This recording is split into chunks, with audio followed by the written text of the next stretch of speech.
নগেনবাবুর বেশ ভালোই বয়স হয়েছে, তাও প্রায় 70-এর কাছাকাছি। বউ মারা গেছে বছর 10 হলো। বউয়ের মৃত্যুর পরপরই বড় ছেলের বিয়ে দিয়েছেন। নগেনবাবুর ভরা সংসার, 2 মেয়ে আর 3 ছেলে। বড় ছেলে আদিত্য সবার বড়, বড় না অনেকটাই বড়, প্রায় সকলের পিতৃতুল্যই বলা চলে। তা সেই বউ বাড়ি আসার পরপর নগেনবাবুর আত্মা পরাণ জুড়ল।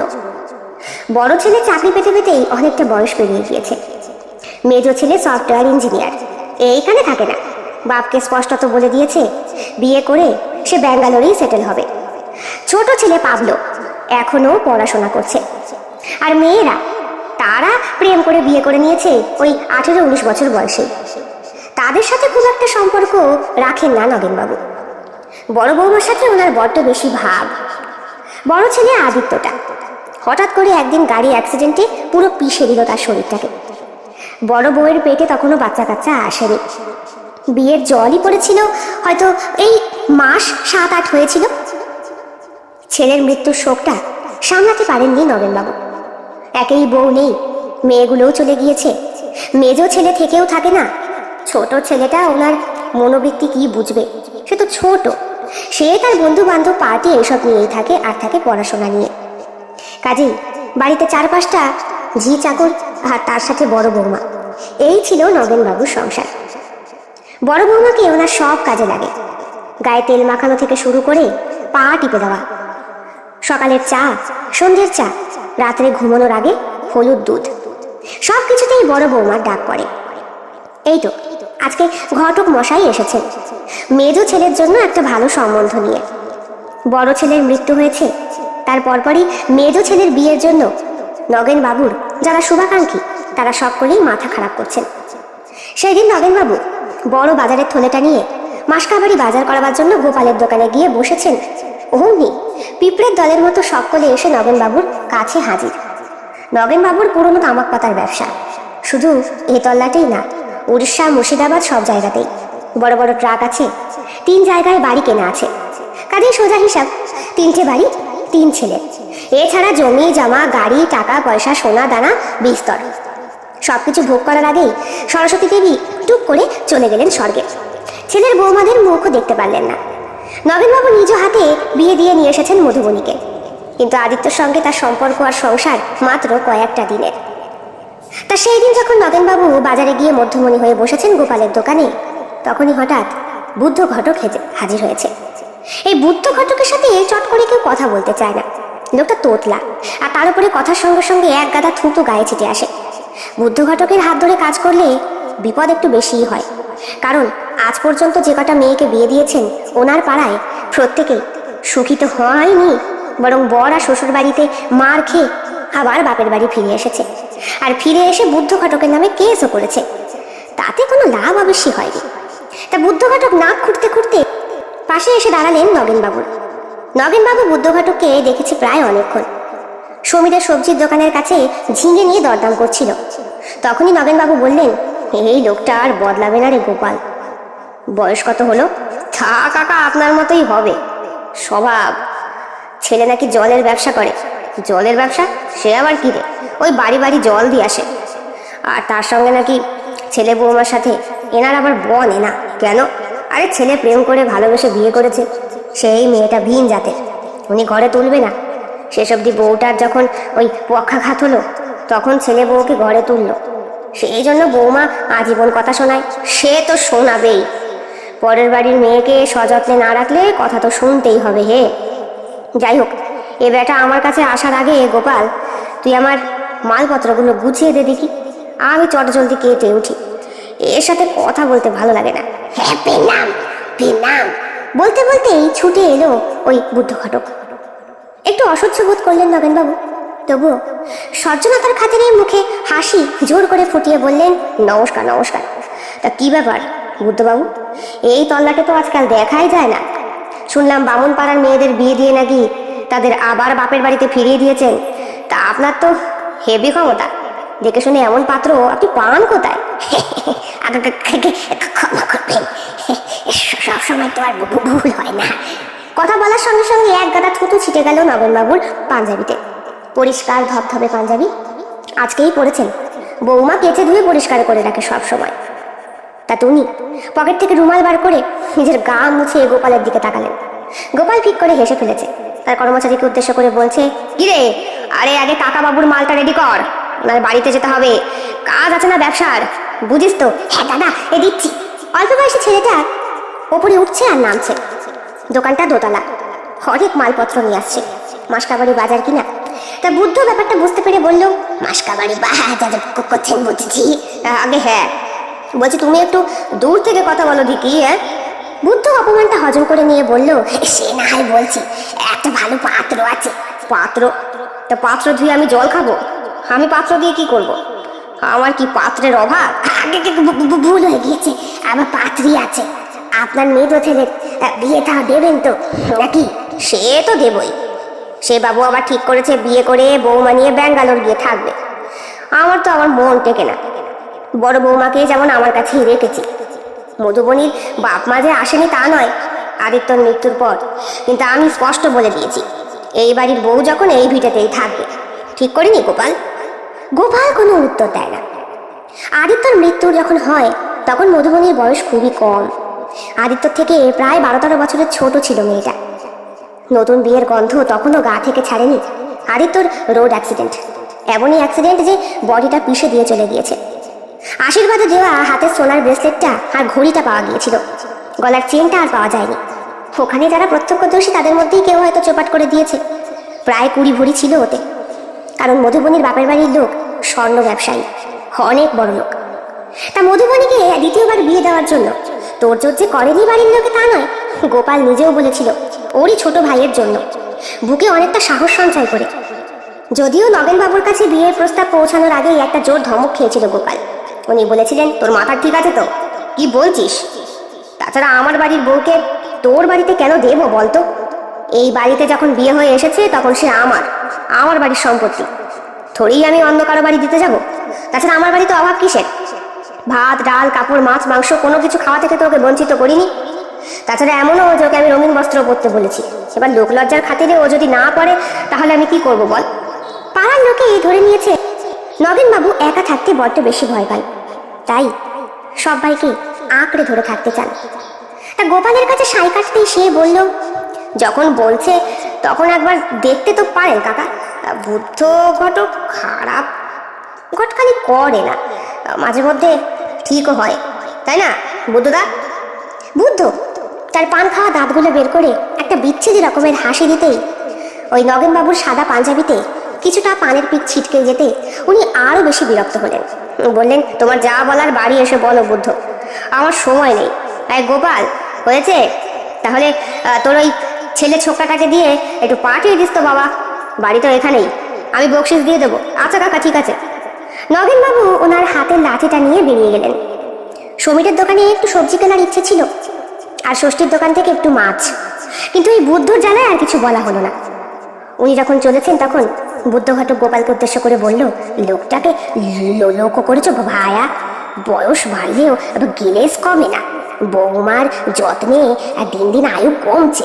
হ্যাঁ, আসলে লোকটা বড্ড বেশি ভয় পান। সজ্জন ব্যক্তি, বউ মারা গেছে, বড় ছেলেটাও মরে গেছে, মেজো ছেলে চিরদিনের জন্য ব্যাঙ্গালোর থাকবে বলেছে, আর ছোটটা তো মাধ্যমিক দিচ্ছে, অনেকটাই ছোট। আর এই কারণেই তারপরে মেয়ে দুটো থাকতেও নেই, ভিন যাতে বিয়ে করেছে পালিয়ে, তাই তাদেরকে মনে মনে মানতেও পারেন না। আসলে টাকা থাকলেই সবসময় সব সুখ পাওয়া যায় না বুদ্ধদা। কিরে, এই পচা, যা মালগুলো দিয়ে আয়, রেডি হয়েছে? পচা হাসে। নগেনবাবু বাড়ি ফিরে এলেন। 4-5টা চাকর আছে। অন্দরমহলে ঘরের ভেতরে ওনার বড় বৌমা মধুবনী থাকে। বাইরের ঘরগুলো সব সুন্দর করে পরিপাটি করে সাজানো। চাকররা সবসময় সেই ঘর মুছছে, পরিষ্কার করছে। এতটুকু ধুলোকণা কোথাও নেই। উনি বাড়ির মেন গেট পার করে ঢুকলেন। প্রাসাদ সম ওনার বাড়ি, মাঝখানে একটা তুলসী মঞ্চ। কিন্তু আদিত্যর মৃত্যুর পর সেই তুলসী মঞ্চের গাছটা শুকিয়ে গিয়েছে। জল দেওয়া সত্ত্বেও কিছুতেই যেন তার মধ্যে প্রাণ আসে না। উনি ওনার হাতের ছড়িটা রাখলেন। সঙ্গে সঙ্গে বাড়ির 3-4টে কাজের লোক ছুটে এলো। তারা বলল, বাবু জল রেডি আছে, হাত পা ধুয়ে নিন। হ্যাঁ, হাত পা ধোবো। বৌমা কোথায়? বড় বৌমা? উনি ওনার ঘরে আছেন। এখন ঘরে? বেলা কত হলো? আগে এখন 8:30 বাজে। বৌমা তো এত বেলা অব্দি ঘুমোয় না, শরীর টরীর খারাপ করেছে কিনা খোঁজ নিয়েছিস তোরা? আগে দরজাটা তো বন্ধ। ও। ভেতর থেকে কেমন একটা দীর্ঘ নিঃশ্বাস ছাড়লেন নগেনবাবু। তারপরে বললেন, আমার ঘরে 1 কাপ চা পৌঁছে দে। হাত মুখ ধুয়ে ঘরে গিয়ে বসলেন ওনার একটা অনেক বড় বেতের চেয়ারে। বাবু আনা গিরি করে সেখানে বসে মাঝে মধ্যে আবার দোলও খাওয়া যায়। দুলতে দুলতে হঠাৎ করে তাকালেন দরজার দিকে। চাকরটা এসে হাজির হয়েছে হাতে 1 কাপ চা। চা নিয়ে এসেছিস? এত দেরি হলো কেন? বৌমাকে ডেকেছিস তোরা? আগে না, দরজা এখনো বন্ধ। দরজা এখনো বন্ধ? ঘড়ির দিকে তাকিয়ে দেখলেন 9:15 বাজে। বললেন, দে চাটা দে। চায়ে চুমুক দিয়েই বললেন, ধুর, চা হলো? তোদের হাতে চা খেয়ে আমার আর পোষায় না। আমি যাই, গিয়ে বৌমাকে বলি আমার জন্যে 1 কাপ গরম চা করে দিতে। উঠে পড়লেন তিনি। যখন বাড়ির বাইরে বেরোন তখনই হাতের ছড়িটা ব্যবহার করেন। তাছাড়া সারা বাড়িময় উনি দাপুটে ঘুরে বেড়াচ্ছেন। 6 ফুট উচ্চতার মানুষটা ধপধপে সাদা পাঞ্জাবি পরে যখন এঘর থেকে ও ঘরে যান, মাথার সব কটা চুল সাদা, গোঁফও সাদা। এদিকে তার শরীরের গ্লেজে যেন একটা আলোকিত প্রভা পড়ে। বৌমার ঘরের সামনে দাঁড়িয়ে বেশ কয়েকবার ঠুকঠুক করলেন তিনি। বৌমা, বৌমা। কোনো সারা শব্দ পেলেন না। ওনার বৌমার ঘরে যাওয়া যায় আরও একটা রাস্তা দিয়ে। সিঁড়িঘরের নিচে একটা ছোট্ট দরজা আছে। সেই দরজাটা সবসময় তালা বন্ধই থাকে। পকেট থেকে চাবি বার করে সেই দরজাটা খোলার জন্য যেই উদ্যত হয়েছেন, ঠিক সেই সময় বৌমা দরজা খুলে বেরিয়ে এলো। ধপধপে সাদা শাড়ি, মাথার চুলটা ছাড়া, চোখে মুখে সব সময় মলিনতার স্পর্শ। এ কি, এই অবস্থা কেন? রাতে ঘুমোনি নাকি? কথাটা খুব আস্তে বললেন নগেনবাবু। বৌমার চোখে চোখ রেখে কথাটা বলে মুখটা আবার ফিরিয়ে নিলেন। মধুবনী ওনার দিকে কিছুক্ষণ তাকিয়ে থেকে বলল, চা খেয়েছেন? না, ওদের চা কি আর খাওয়া যায়? তুমি আমাকে একটু চা করে দাও দেখি। দিচ্ছি, আপনি আপনার ঘরে গিয়ে বসুন, চা দিচ্ছি। আদিত্যর সঙ্গে বিয়ে হওয়ার পর মধুবনী বেশ ছটফটে ছিল, কিন্তু আচমকাই মেয়েটা কেমন যেন মেয়ে গিয়েছে। খুব একটা কারোর সাথে কথাবার্তা বলে না। সেই ছটফটানি ভাবটাও একদম শেষ হয়ে গেছে, মানে শুকিয়ে যাওয়া একটা ফুলের মতো।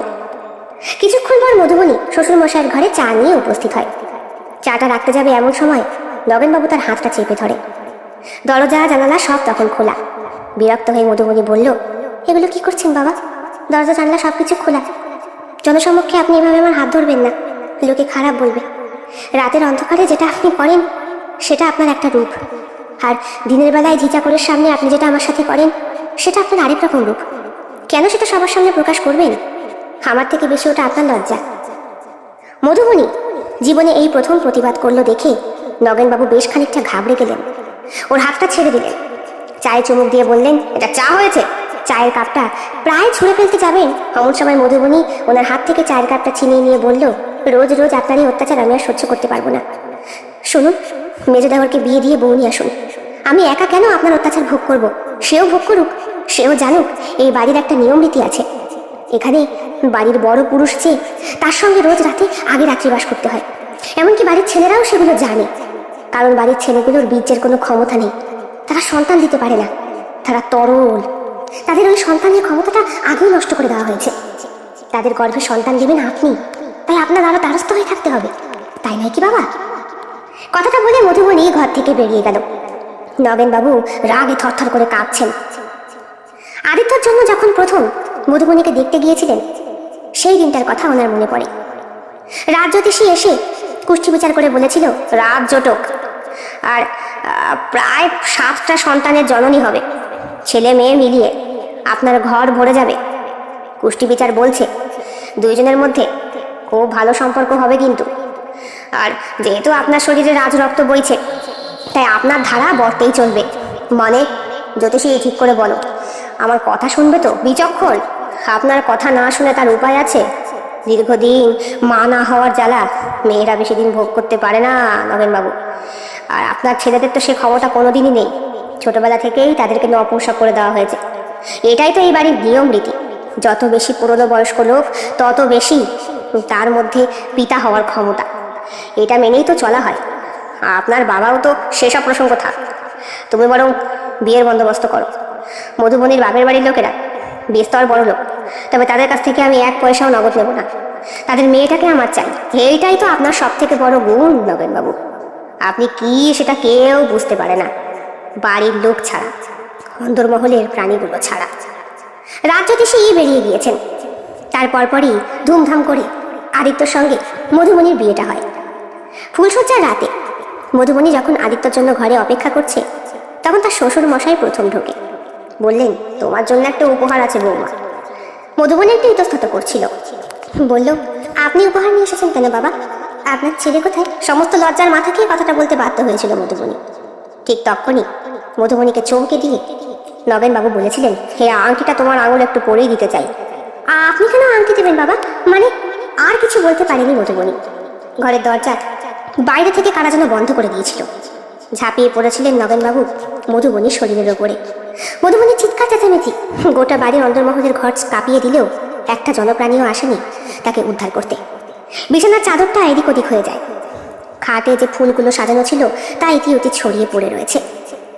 8 ঘন্টা পর ক্লান্ত শরীরটাকে নিয়ে টানতে টানতে দরজা খুলে নগেনবাবু যখন বেরোলেন, তখন দেখলেন আদিত্য মাথা নিচু করে দাঁড়িয়ে, তার চোয়াল শক্ত হয়ে রয়েছে। আদিত্য দেখতে তার বাবার মতোই হয়েছে, উঁচু লম্বা ফর্সা। বয়স্ক হলে তাকেও ঠিক বাবার মতোই লাগবে। সে বলল, যাও, প্রসাদ করে দিয়েছি, এবার তুমি খেতে পারো। আর শোনো, 1 মাসের মধ্যেই চেষ্টা করবে আমি যেন ঠাকুরদা হতে পারি। ঠাকুরদা নাকি বাবা? আদিত্যর মুখ থেকে এমন একটা শব্দ শুনে ভয় পেয়েছিলেন নগেনবাবু। তারপরে বলেছিলেন, সাবধান, জিভ টেনে ছিঁড়ে ফেলবো তোমার। ভুলে যেও না, তুমি মানে তোমার জন্ম আমার রক্তে হয়নি, এই বাড়ির চাকরের রক্তে হয়েছে। সেটা কি আমার দোষ? তার জন্য কি তুমি দায়ী নাও? আর বেশি কিছু বলতে পারেনি আদিত্য। নগেনবাবু ধাক্কা দিয়ে তাকে ঘরের ভেতর ঢুকিয়ে বললেন, নতুন বউকে একা বিছানায় রেখে বাইরে ঘুরে বেড়াচ্ছ, এই বুঝি তোমার বাড়ির শিক্ষা? দরজা বন্ধ করে ঘরে ঢুকতেই আদিত্য দেখেছিল মধুবনি এদিক ওদিক পড়ে থাকা তার কাপড়ের অংশগুলো তুলে নিজের বেআব্রু শরীরটাকে ঢাকার চেষ্টা করছে। তার ঠোঁটের কাছটা কেটে গিয়েছে, কপালের সিঁদুর এদিক ওদিক। আদিত্যকে দেখে ছুটে আসে তার কাছে, তার পা জড়িয়ে ধরে হাউ হাউ করে কাঁদতে থাকে মধুবনি। আদিত্য তার মাথায় হাত বুলিয়ে দেয়, বলে, আমি কি করব বলো, এই বাড়ির এটাই নিয়ম। নিয়ম মানে? কেমন নিয়ম? তুমি আমায় উদ্ধার করো, আমি না তোমার অগ্নি সাক্ষী করে বিয়ে করা স্ত্রী। আমার উপরে এমন অত্যাচার চলবে আর তুমি মুখ ফুটে সহ্য করবে? তুমি না আমার স্বামী। আদিত্যর বুকের ভেতরটা বেজে উঠেছিল। সে বলল, আমি ছোটর পর থেকেই দেখে আসছি, আমার মায়ের এক কুকর্মের ফল আমার জন্ম। বাবা আমাকে কোনোদিনই পছন্দ করেন না, একমাত্র মেজো ভাই আর ছোট ভাইকে বেশি ভালোবাসেন। তোমার বোনেরা, সেটাও বলে আমার বাবার নয়। এগুলো কি বলছো? স্বামী স্ত্রী সম্পর্কের মধ্যে এত জটিলতা? হ্যাঁ, জটিলতাটাই যে হয় মধুবনি। তুমি চুপ করে শুয়ে পড়ো, তোমার শরীর অবসন্ন। আমি জানি, আমি জানি তুমি আমাকে আর ভালোবাসতে পারবে না, আমি নিজেও তোমার কাছে যেতে পারবো না। আচ্ছা, তুমি আমায় কোথায় এনে ফেলবে গো? আমার বাবা মার কি অর্থের অভাব? তুমি আমাকে দিয়ে এসো তাদের কাছে, এই নরক জ্বালা থেকে আমাকে মুক্তি দাও। আমি যে পারছি না। কিন্তু মধুবনির কথা কে আর শুনবে? অষ্টমঙ্গলায় বাবার বাড়ি গিয়েও তাকে নাটক করতে হয়েছে, কারণ ভয় রয়েছে যে আদিত্যর জীবনে। কিন্তু এভাবে কতদিন সহ্য করা যায়? মাস 6 পর যখন মধুবনি আবিষ্কার করলেও সত্যি সত্যি সে গর্ভবতী হয়েছে, তখন সে আত্মহত্যা করার জন্য বারবার উদ্যত হয়েছিল। সিলিং ফ্যানের সঙ্গে কোনোবার ছাদ থেকে ঝাঁপ দিয়ে, কোনোবার বাড়ির পিছনে বাঁধানো ওই পুকুরটায়। একবারও মধুবনি সাকসেস হতে পারেনি আদিত্যর জন্য। শেষ পর্যন্ত আদিত্য বলেছিল, ফ্লাইটের টিকিট কাটছি, এখানে থাকবো না। খুব শিগগিরই কোম্পানিকে বলে আমি তোমাকে নিয়ে অস্ট্রেলিয়া চলে যাব। আমার জমানো কিছু টাকা পয়সা আছে, তা দিয়ে প্রথমে একটু কষ্ট হবে, হোক, তুমি আমায় মুক্তি দাও। তারপরে আদিত্যর অ্যাক্সিডেন্ট হয়। অ্যাক্সিডেন্টই নয়, তাকে পিষে দিয়ে চলে যায় লরিটা। মধুবনিরও বাচ্চাটা মিসক্যারেজ হয়ে গিয়েছে। এখন আর বাচ্চা কাচ্চা আসার কোনো চান্সই নেই, সে রীতিমতো ফ্রি। এখন তো প্রতিদিন রাতেই সবার ঘুমিয়ে পড়ার পর শ্বশুরমশাই নিজেই আসেন। তখন মধুবনি তৈরি হয়েই থাকে। বেকার ওই বস্ত্র খোলার সময়টুকু নষ্ট করে কি হবে? খানিকক্ষণ ওর ওপরে ঝাপাঝাপি করে আর পেরে ওঠেন না নগেনবাবু। ওনারও যে বয়স হচ্ছে এটা উনি ভুলে গিয়েছেন। তখনই হাসতে হাসতে মধুবনি বলে, আর কত, এইবার আপনার গা হাত পা টিপে দেওয়ার জন্য মেজর বউকে নিয়ে আসুন। কচি মাল দেখলে হয়তো আপনি আবার দাঁড়িয়ে যাবেন। সেদিন খুব রাগ হয়েছিল নগেনবাবুর। মধুবনির ফর্সা গালে ঠাস করে একটা চড় মেরেছিলেন। মধুবনি বলেছিল, আমার গায়ে একদম হাত দেবেন না। আপনি আমার স্বামী, তাকে হত্যা করেছেন, সিঁদুর মুছেছেন। আপনি কি ভেবেছেন আপনাকে আমি ছেড়ে দেব? নগেনবাবু মধুবনির গলা টিপে ধরে বলেছিলেন, হ্যাঁ মেয়ে, বেশি কথা বললে না টুটি ছিঁড়ে এখানেই ফেলে দেবো। দিন না, সেটাই তো চাই। পারবেন না? আপনার ভেতরে যে আমাকে খাওয়ার নেশাটা এখনো যায়নি। কিছুই তো পারেন না, শুধু একটু চুপচুপ করেন। লজ্জা করে না আপনার? নগেনবাবু আজকে ডাক্তার কাকাকে ডেকে পাঠিয়েছেন। খুব ভালো করেই জানে মধুবনী এসবের কারণটা কি। সকালবেলা চা করে দেওয়ার পর থেকেই মেজাজটা বিগড়ে গিয়েছে তার। নিজের ঘরে চুপ করে শুয়ে কান্না করছে সে। মেজো দেওয়ার ছোট দেওয়ার কারোর সঙ্গেই খুব একটা ভালো সম্পর্ক নেই, এমনকি ননদগুলোর সঙ্গেও না। বাবা মার সঙ্গে লেটা চোখে গিয়েছে অনেকদিন আগে, তবে আজ একটু মাকে ফোন করে কান্না করতে ইচ্ছে করছে। হঠাৎ করে নিচে বুদ্ধ ঘটকের গলার শব্দ শুনে উঠে বসে মধুবনী। নামে নিচে দেখে তার শ্বশুর মশাই বসে রয়েছে ওনার ওই সুন্দর চেয়ারটার ওপরে। এখন আবার মুখে চুরুট দিয়েছেন। বুড়ো বেটা মনে মনে বলে মধুবনী। বুদ্ধ ঘটককে দেখে গায়ে ঘোমটাটা দিয়ে সে বলে, এ কি আপনি কখন এলেন ঘটক কাকা? এই যে বৌমা, এলাম। কেমন আছো? যেমন দেখেছেন তেমনই আছি। বুদ্ধ ঘটক মধুবনী সম্বন্ধটা ঠিক করেছিল।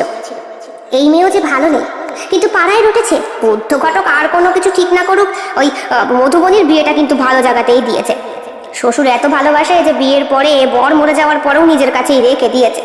যদিও পাড়ার মেয়ে ছেলেরা বলা বলি করে রেখে দিয়েছে নাকি রোজ রাতে শোয়া করছে কে জানে। এরা পুরুষের কাছে সব কথাগুলো বলে না, বলে লাভ নেই। ওরা শুধু বলবে তোমরা এসব বুঝবে না, বৌমাকে একটু বেশি স্নেহ করেন তাই। মহিলারা কলপারে জামা কাপড় কাচতে গিয়ে মধুবনী আর তার শ্বশুর মশাইকে নিয়ে বিস্তর আলোচনা করে। এও বলে অল্প বয়সী ছুটিটাকে আটকে দেখে কি লাভ পায় ওই বুড়ো নগেন? ওর মুখ দেখে নাকি? দিদি গো, মুখ দেখে না আরো কিছু। তুমি আমি কি আর বুঝবো ওই চার দেয়ালের মধ্যে কি হচ্ছে? মেয়েদের ছেলের বিয়ের পরে বোঝা যাবে ওই বুড়োর হাব ভাবটা কি। বুদ্ধর কাছ থেকে মধুবনী জানতে পারলো মেজ ভাসুরের জন্য সম্বন্ধ দেখা হচ্ছে। তারও বয়স হচ্ছে। সে বলল, ভালোই তো। তা বলছি বুদ্ধ ঘটক বাবু, আপনি এবার একটু দেখে শুনেই মেয়ে দেবেন। তোমার কথা ঠিক বুঝতে পারলাম না। আসলে আমি তো খুব ভালো আছি। আপনার ঠিক করার সম্বন্ধে মেয়েরা ভালো থাকে না, এটা আপনার নামে রটেছে। বামুনপাড়ার মেয়েরাও বাপের বাড়ি ফিরে গিয়েছে। আমায় দেখুন কিরকম খেয়ে খেয়ে মোটা হচ্ছি। শ্বশুরের আদর যত্নে কত ভালো আছি। কথাটা কিন্তু মধুবনী খোঁচা দিয়ে বলল, বুদ্ধ সেটা ভালোভাবেই নেয়। বলে, হ্যাঁ এরকম শ্বশুর বাড়ি সবাই চায়। ঠিক, একদম ঠিক, এরকম শ্বশুর বাড়ি সবাই চায়। তা আপনি বসুন, চা করে আনি নাকি? হ্যাঁ, তুমি বরং একটু চাই করে এনো বলে মধুবনীর দিকে তাকালেন উনি।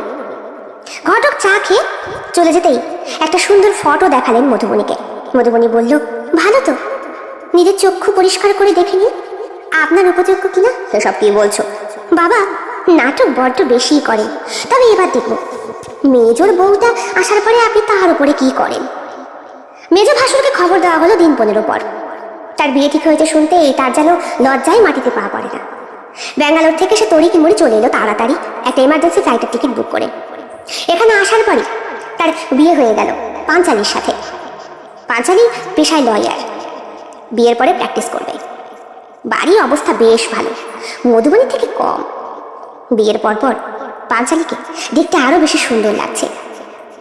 আজ ওদের কাল রাত্রি বড় বৌদির ঘরে ঘুমানোর বন্দোবস্ত করা হয়েছে। পাঞ্চালির সুন্দর মুখশ্রীটা দেখে প্রথমেই মধুবনীর বুকের ভেতরটা কেঁপে উঠেছিল। বউ নিয়ে যখন প্রথম ঘরে ঢুকেছিল ধীরেন, অর্থাৎ মধুবনীর মেজ ভাসুর, তখনই পাড়ার মেয়ে বউরা বলেছিল, বড় বৌদি তুমি তো বরণ করতে পারো না, তুমি তো বিধবা। বুকের ভেতরটা কেঁপে উঠেছিল মধুবনীর। সে তো আর ইচ্ছাকৃত বিধবা হয়নি, তার হাতেই ছিল বরণ ডালাটা। এরপরে পাড়ার বৌদিরা এই বরণ করে ঘরে তোলে। যেহেতু এই বাড়িতে যেই মেয়ে ছেলেটা আছে সেও বিধবা, শ্বশুর মশাই তো আর বরণ করতে পারবে না। শ্বশুর মশাই পাঞ্চালির মুখ দেখে সোনার সীতাহার দিয়েছেন। অনেক সাজ সরঞ্জাম এসেছে পাঞ্চালির বাড়ি থেকে। এক বাক্স বইপত্র এসেছে তার নিজের পড়াশোনা করার। রাত্রে খাওয়া দাওয়া করার পরে নগেনবাবু বাড়ির ঝি চাকরকে দিয়ে খবর পাঠিয়েছেন পাঞ্চালির কাছে। তারা এসে বলল, মেজ বৌদি আজকে তুমি বড় বৌদির ঘরে ঘুমোবে। আজকে যেহেতু কাল রাত্রি, তাই মেজদার সঙ্গে তোমার দেখা করা বারণ। পাঞ্চালি হাসে। মধুবনী তার পাশেই বসে। সে পাঞ্চালির হাতের আলতার রংটা দেখতে দেখতে বলে, তোর বরটাকে খুব ভালোবাসবে দেখবি। বড় বৌদি তোমার সাথে কথা বলে না আমার না বর্দি বর্দি মনে হয়। তো দিদি ছিল বুঝি? হ্যাঁ, আত্মহত্যা করেছে। কেন? ওই প্রেম করতো, বাবা মানবে না বলেছিল তাই। তারপর সেই জন্যই ওই দিদের বসেই আমার ওকালতিটা পড়া। কেন বলো তো, ভালোবাসলে সব কিছু শেষ হয়ে যাবে? ভালোবাসা কি আর জাত মানে বড় বৌদি? চুপ করে মধুবনী পাঞ্চালির মুখের দিকে তাকিয়ে বিজয়দার কথা মনে পড়ে। ও টিউশনি মাস্টার, খুব ভালোবাসতো ছেলেটা, অনেকটাই বড় ছিল। মধুবনী ওর মনের কথা বলতো বিজয়দাকে, কিন্তু বিজয়দার মনের কথা শোনা হয়নি তার। কি ভাবছো বড় বৌদি? কিছু না, চল আমার ঘরে চল, তোকে একটা জিনিস দেখাবো। তোকে তুই তুকারি করে বলছি বলে তুই এবার আমার উপরে রাগ করছিস না তো? এবার না না, আমি তো তোমার থেকে ছোট, বয়সেও সম্পর্কেও। চলো। ঘরের দরজাটা বন্ধ করে মধুবনী পাঞ্চালির হাত ধরে তার ঘরে নিয়ে যায়। যখন সে ঘরে নিয়ে যাচ্ছে তখন তার চোখটা পড়ে তার শ্বশুর মশাইয়ের চোখের দিকে। কত আনন্দ বুড়োটার, শালা সন্তান, মনে মনে বলে মধুবনী। ওর ঘরের ভেতর ঢুকতেই পাঞ্চালি অবাক। বাহ, কত বড় ঘর বড় বৌদি। হ্যাঁ, বড় বউ না, বড় ঘরটাই দেখলি। কিছু বললে? না না, আয়। হাতে তাতে তৈরি একটা বিরাট বড় আলমারি। এইটা নাকি ঠাকুরদার আমলের, উনি কোন ব্রিটিশ সরকারের কাছ থেকে কিনেছিলেন। তার মধ্যে ভর্তি রয়েছে কত রকমের কাপড়। এটা কি সম্পূর্ণ হাতে তাতে আর সোনায় মোড়া? আরে না না, পাত বসানো, ভালো করে লক্ষ্য কর। এটা নাকি অনেক দাম, তবে এইসব দিয়ে আমার কোনো কাজ নেই। উনিও চলে গেছেন, সব সুখ নিয়ে গেছেন। শোন, এখানে অনেকগুলো কাপড় আছে, আর এই রঙিন কাপড় তো আমি এখন পরি না, এখন তো বিধবার বসন, সাদা থান, এতেই আনন্দ। এগুলো কি বলছো বড় বৌদি? তোমার তো বয়সটা কম, তুমি তো আরো একবার ভাবতে পারো সংসার নিয়ে, বিয়ে নিয়ে। না রে পাগলি, এই বাড়িতে বউ হয়ে এসেছি না, শ্বশুর বাড়ি এখন আমার আসল বাড়ি, আমার আর উপায় আছে? আর তুইও এসেছিস, তোরও এবার থেকে শিকলে পা বাঁধলো, আর কোনো উপায় নেই। সে তুই যতই চেষ্টা কর না কেন, এই বন্ধন থেকে বেরোতেই পারবি না। তারপরে তারপরে কি বড় বৌদি? কিছু না, যদিও শুনছি তোকে মেরে ভাসুর নিয়ে যাবে, তবু দেখিস বাবা কিরকম একাকী বোধ করে। মানে বাবা তোমায় ছাড়া বুঝি একদণ্ডও থাকতে পারে না? এক রাতও না, রোজ না আমাকে লাগে। আমি শুনছিলাম, ও বলছিল। কখন বলছিল? ওই যখন গাড়ি করে আমায় আনছিল, তুমি নাকি বাবার পা টিপে দাও, যত্ন করো। আমি তো বলেছি প্র্যাকটিস করব, তার মাঝে মধ্যে সংসারও করব, বাবারও সেবা যত্ন করব। নে না, বাবার এই সেবা যত্নের ভারটা তুই নে না ভাই, আমায় একটু দায়মুক্ত কর। বড় বৌদির চোখ মুখের ভাষা পড়ার চেষ্টা করছে পাঞ্চালি। কিছু একটা ভুল, এইটা তার ষষ্ঠ ইন্দ্রিয় তাকে জানান দেয়। তারপরে মধুবনী বলে, দেখ কোন কাপড়টা দেখবি, দেখ এই দেখ, এটা আমার বিয়ের, এটা আমার ফুলসজ্জার, আর এটা বলে থেমে যায় মধুবনী। এই শাড়িটা তো খুব সুন্দর, এটা কি শাড়ি গো? এই শান্তিপুরি, সুন্দর না? খুব সুন্দর। আচ্ছা এটা এগুলো বলে পাঞ্চালি থেমে যায়। হে বাবা, বড় বৌদি রক্তের দাগটা ধোনি, আর এই কাপড় এসব কাপড়ের সঙ্গে মিলিয়ে কেন রেখেছো? কাচতে পারোনি নাকি? মধুবনী চোখের জলটা আর আটকাতে পারে না, পাঞ্চালির মুখের দিকে তাকিয়ে বলে, পালা, পালিয়ে যা, বাঁচতে যদি চাস। কি বলছো? ঠিকই বলছি, সহ্য করতে পারবি না বোন, পারবি না। লোকটা একটা পশু, তোকে খুব লেখাবে। পাঞ্চালির চোখ থেকে টপ টপ করে জল পড়ে। মধুবনী বলে, পালাবি? এই দেখ, সিঁড়ি ঘরের নিচে একটা ছোট্ট দরজা আছে, এখান থেকে আমার ঘরে যাতায়াত করা যায়। তোর ভাগ্য ভালো, তুই এই ঘরে এসেছিস, তোর এখনো কিচ্ছু নষ্ট হয়নি, তোর বইপত্র যা আছে সব নিয়ে তুই পালা বোন, পালা। তুমি? আমি তোর জায়গায় কালকে বাসর ঘরে যাব, শ্বশুরের সঙ্গে শোবো, আবার একবার ফুলসজ্জা করবো। বেটা চশমা ছাড়া চোখে দেখতে পায় না, তুই না আমি বুঝবে না, কিন্তু ধীরে সব জানে, সব জানে। হয়তো ব্যাঙ্গালোরে গিয়ে আলাদাভাবে গোপনে চিকিৎসা করাচ্ছে সুস্থ হওয়ার জন্য, আর সেই জন্যই হয়তো বিয়ে করে বউ নিয়ে পালাতে চায়। কিন্তু তুই বাঁচবি না, এক রাতের জন্য হলেও তোকে উনি ভোগ করবে, করবে। ওনাদের বাড়ির ছেলেটাই নিয়ম রে, শুনিসনি কোনোদিন? বল, আগে মহারাজা রাজাদের যখন বিয়ে হতো, সেই সমস্ত বউদের সতীত্ব নষ্ট করতো বাড়ির বড় পুরোহিতেরা, যারা দেবী প্রতিমা পুজো করতো তারা। সতীত্ব নষ্ট করার পরে সেই প্রসাদ ভক্ষণ করতো বাড়ির রাজা মহারাজারা। তুই জানিস না? পাঁচালির চোখ থেকে টপ টপ করে জল পড়ে। সেই ধারা ধরে রেখেছেন আমার শ্বশুর মশাই, বাড়ির পুরোহিত না, উনি নিজেই এখন নিজেকে ভগবান বলে মনে করেন। পালা বোন, পালা, তুই পালা। বড় বৌদির কাছ থেকে প্রথমে কথাগুলো বিশ্বাস না হলেও একটা মেয়ে কতটা যন্ত্রণা পেলে তবে এমন স্বীকারোক্তি করে এটা বুঝতে বাকি থাকে না পাঞ্চালির। সে পড়ি কি মরি কোনো রকম নিজের কাপড়টা জড়িয়ে বলে, আমি যাবো কিসে, সব রকম বন্দোবস্ত করে রেখেছি। একটা চিঠি খুলে দেখায় মধুবনী, বিজয় দাকে লেখা চিঠি, বাঁচার জন্য লিখেছে। বিজয় দা স্পষ্ট লিখেছে, আগামীকাল পুলিশ নিয়ে আসবো, তুই তৈরি থাকিস।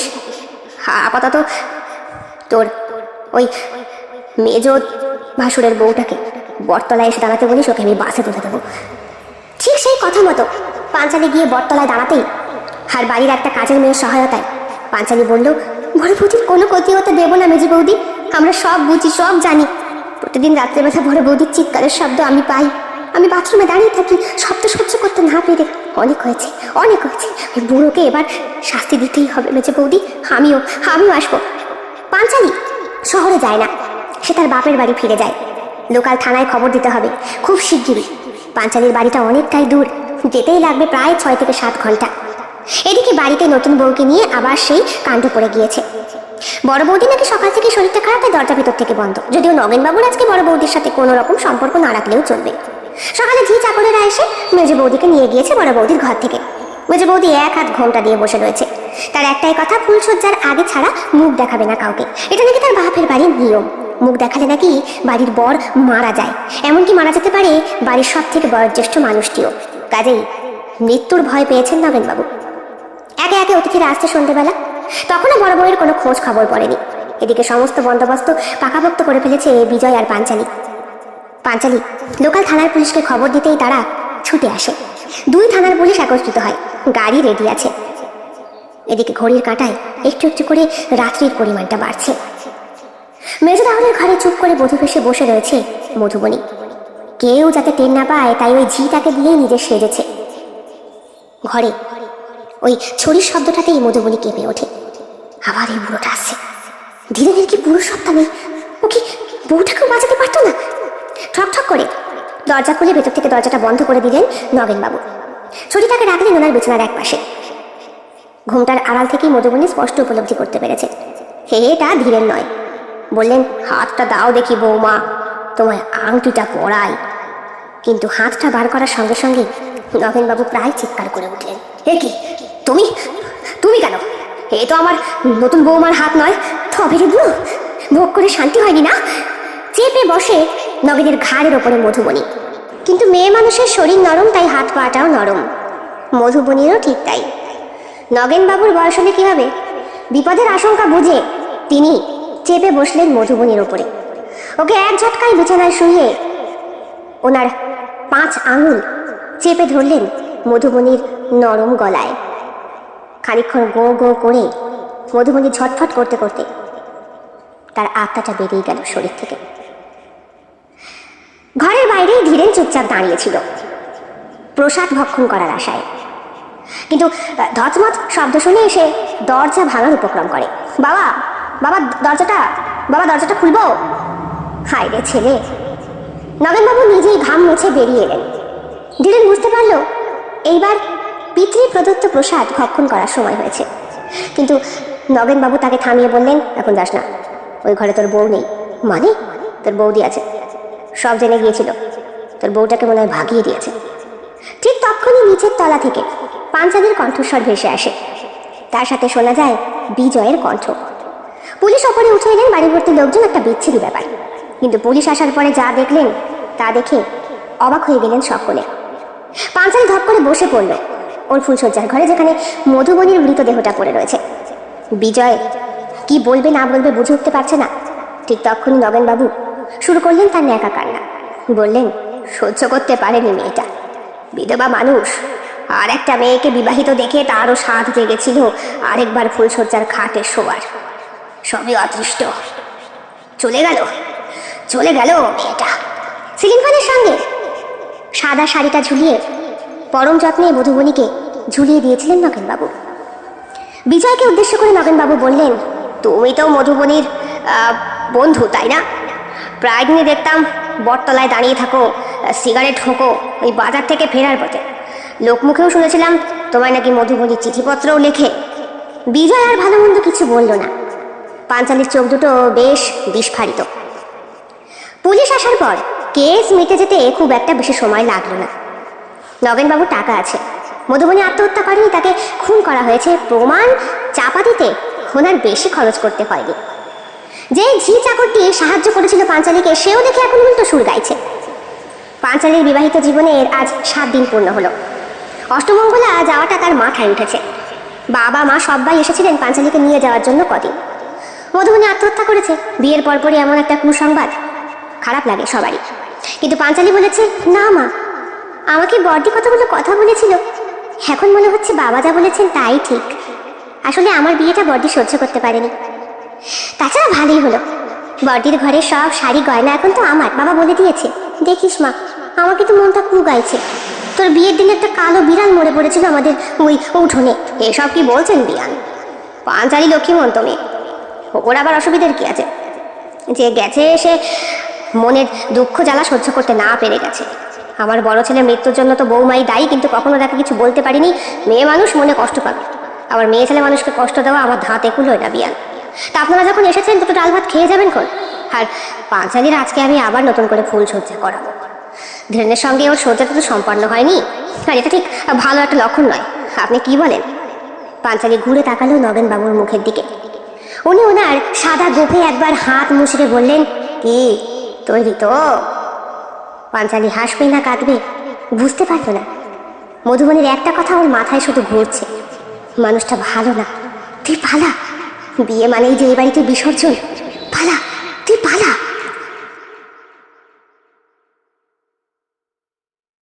কেমন লেগেছে আজকের গল্প? কমেন্ট বক্সে কমেন্ট করতে একদম ভুলবেন না। ভালো লেগে থাকলে অবশ্যই লাইক করবেন, কমেন্ট করবেন, শেয়ার করবেন। দেখা হবে খুব শিগগিরই আগামীকাল সম্পূর্ণ নতুন একটি ভিন্ন স্বাদের গল্পের সঙ্গে। আপনাদের সকলের উপস্থিতি একান্তভাবে কামনা করি। সকলে খুব ভালো থাকবেন, সুস্থ থাকবেন এবং একইভাবে সাহায্য এবং সহযোগিতার হাত বাড়িয়ে দেবেন। সবাই ভালো থাকবেন। শুভরাত্রি।